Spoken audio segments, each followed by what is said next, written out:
Hello, my name is Judy Moffett. I'm a teacher and I'm a mother and I'm a believer of Jesus Christ. Some of you have read about me. Last year there was an article that was run and it was entitled "Addicted, Imprisoned, but Alive." And it was a story about my son's journey into the darkness of heroin. What the story tried to do was to show people that this disease touches so many people and just the devastation that it brings to everyone around it. What I didn't know when I first began this journey was that those words weren't just for my son. Those words really describe my life. And even though the journey was dark, scary, and at times very lonely, the blessings that I got were the lessons that I truly wasn't alone that entire time. So to begin with, I had, the belief that if you're a parent and you do everything right and you're perfect and you tell your child not to do things and you're a good role model, that nothing bad's going to happen. So I did that.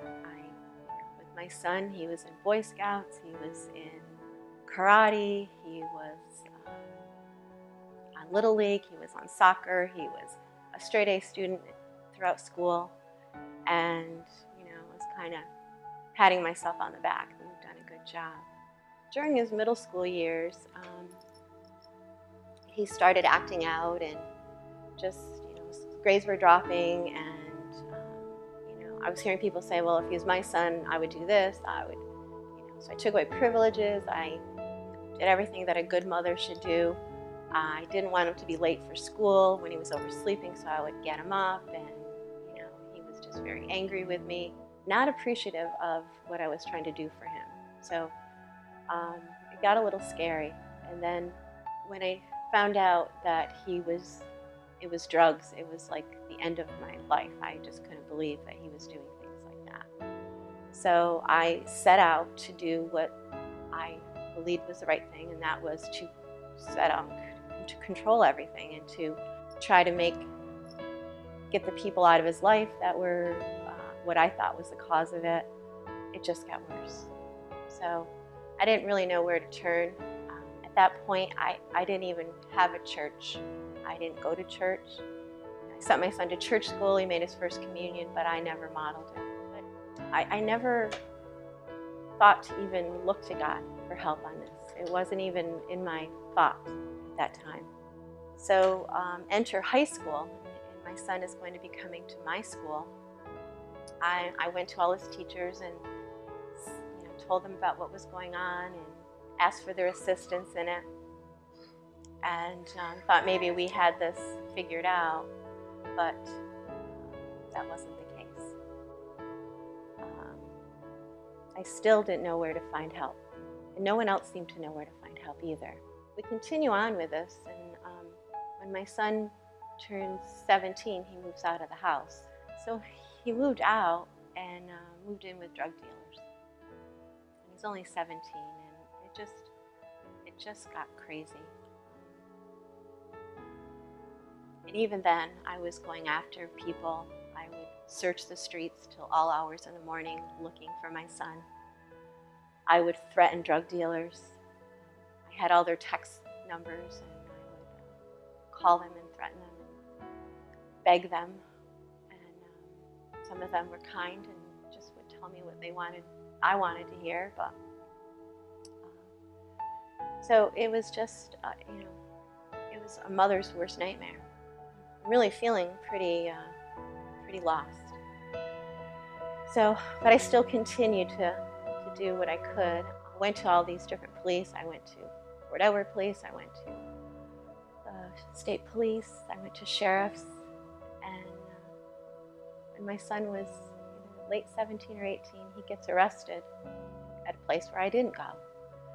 So what that taught me was that all my controlling was for naught. I had no So he gets arrested, and I literally remember the day that I got the phone call.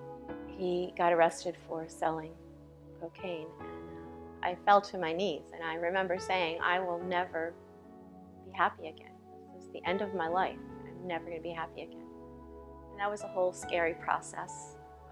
The first time seeing my baby, he was only 17 or 18 at this time, walk into a courtroom in shackles and handcuffs and look over toward us, and it was the most painful thing that I ever can imagine. And all I wanted to do was go up and grab him and take him away, and I couldn't do it. Someone else was going to determine what happens to him. I couldn't help him. Everything I tried to help, and I couldn't help. So that began the long journey.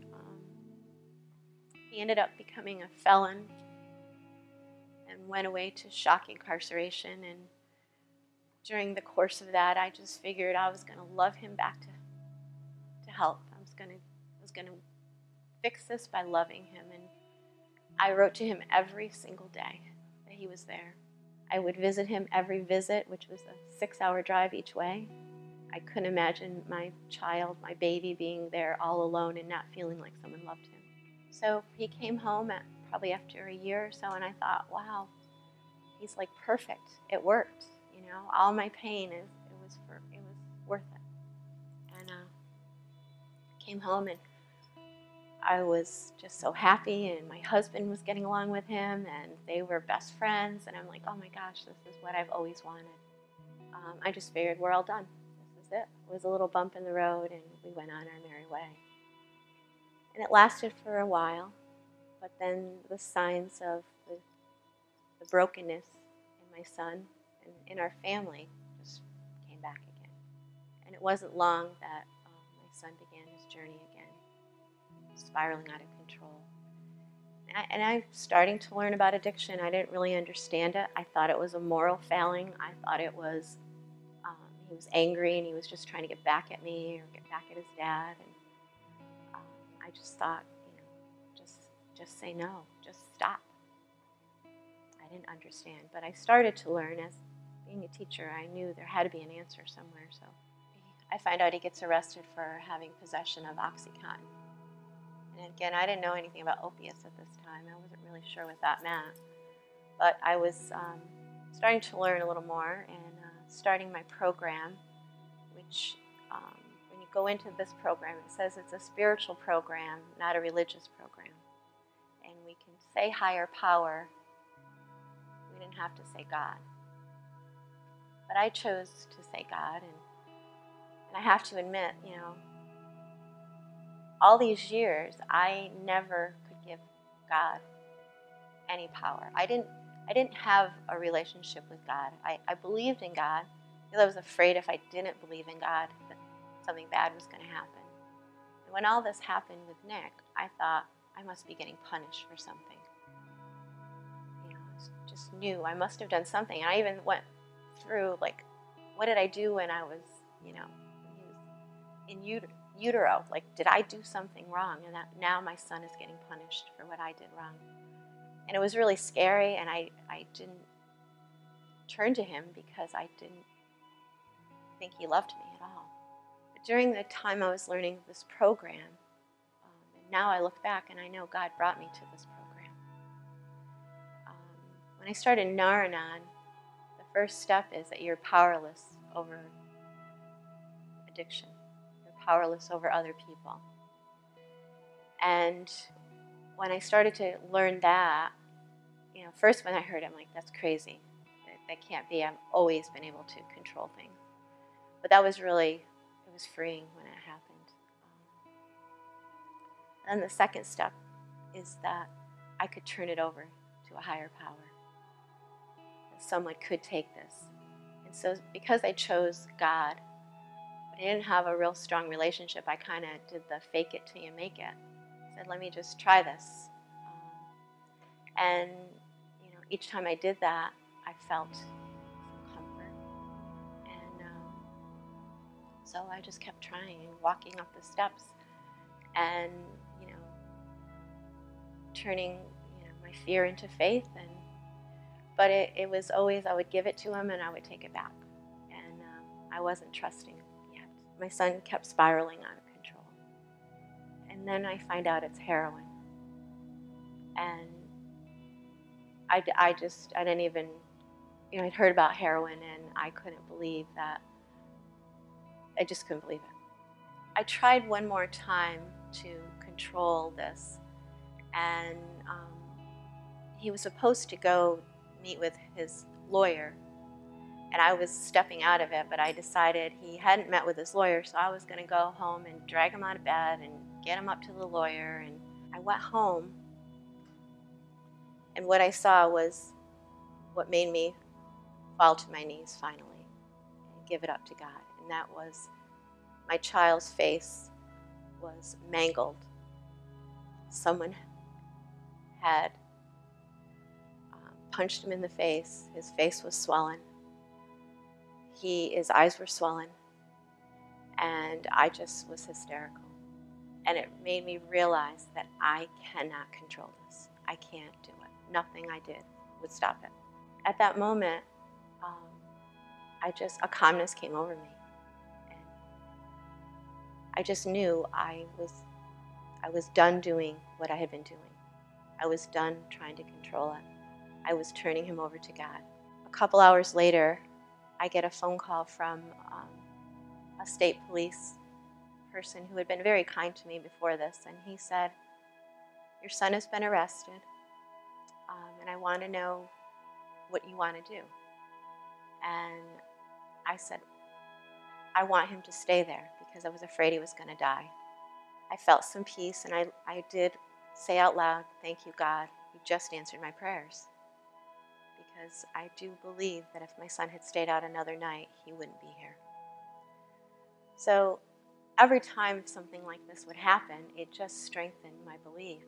And I could start to hear that I had a mission here, and the mission was for me to get better. My son got out of jail, and I was stronger, told him he couldn't come home, and 2 days after getting out of jail, he overdosed and almost died. And other people are like, "Why would he use again? He'd been clean 8 months." And of course, I understood the reality of this drug. But it was still really scary, and I went down a little bit with it. But then I picked myself up and I told him that he had to fight. So during the course of 2 years, my son did remarkably well. We built a relationship up. He built himself up. But unfortunately, the demon raised its head again, and he relapsed, was arrested, and ended up incarcerated again. What I was trying to figure out was, how to continue my recovery, to lean into God, to listen to what He had to tell me, and to do what He wanted me to do. And because I knew that what I had gone through, other people have gone through and are going through. And so I know that when I walked in this church and I saw the saying outside that says, "Go show them what I did for you and tell them I'll do it for them," this was the place for me, because we need each other. We need to be there for each other. We need to pray for each other, but we need to put the armor on and do what God asks us to do. And so I feel like I could have gone down as a victim, and people were ready to feel sorry for me, but what good was that going to do? But I'm very grateful that God led me here. I feel the passion of the people, that they have the same mission, and that is to, love everyone. When people walk into this church that are broken, and they're welcomed and they're loved, that just gives me, it just further makes me believe that this was meant to be for me. If someone said to me, when I was first becoming in college or whatever, when I had the dream of my, the future set up that this would be my future, I would have said, no, that's not my future. And I did used to say, why is this happening to me? And now I know why it happens to me. There was a purpose to all of the pain. I'm very grateful for it. So that's my mission now, is to get strong. My son knows I've gotten stronger. Through this, I've let go and let him, given him the dignity of being, a person who takes care of himself and knowing he has support. And I've also been able to share this with, as many people as I can in every area that I can, using, the gifts that I think God has given me. So when I look at, where I was with my son and where I am now with him, I know it was a journey that I was meant to be on. And I thank God every day. I don't say, why did this happen to me? I'm like, thank you for this journey. Thank you for blessing me with my son, who is the person I love more than anybody in the world. But also recognizing that God loves him.